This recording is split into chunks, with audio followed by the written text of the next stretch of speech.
अरहम और खूनखार चुड़ैल।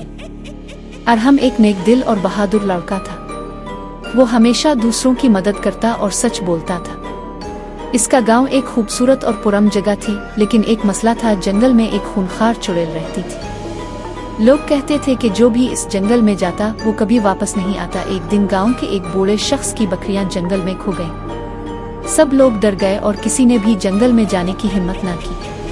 अरहम को बूढ़े शख्स पर रहम आया और उसने फैसला किया कि वो बकरियों को वापस ले आएगा। और हम बहादुरी से जंगल में दाखिल हुआ।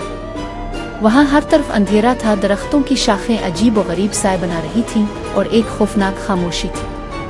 अचानक एक मनहूस कहकहा गूंजा और खूनखार चुड़ैल सामने आ गई। इसकी आंखें अंगारों की तरह दहक रही थीं और वो एक खौफनाक आवाज में बोली, कौन है जो मेरी सल्तनत में आया है?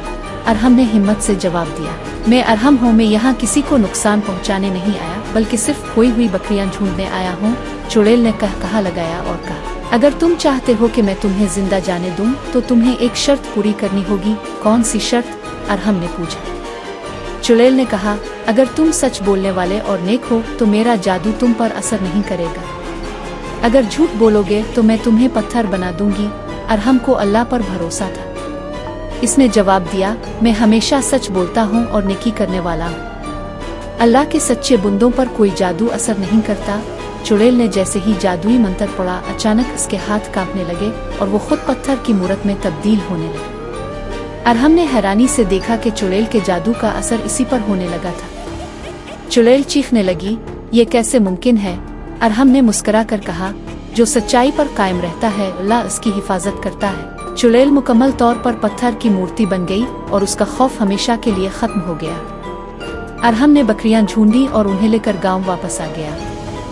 गांव के लोग बहुत खुश हुए और सब ने अरहम की बहादुरी और सच्चाई की तारीफ की। प्यारे बच्चों, ये कहानी हमें ये सबक सिखाती है कि सच बोलने और नेक नीति से जिंदगी गुजारने वाले पर कोई मुसीबत गालिब नहीं आ सकती। अल्लाह हमेशा अपने सच्चे बेनदों की हिफाजत करता है।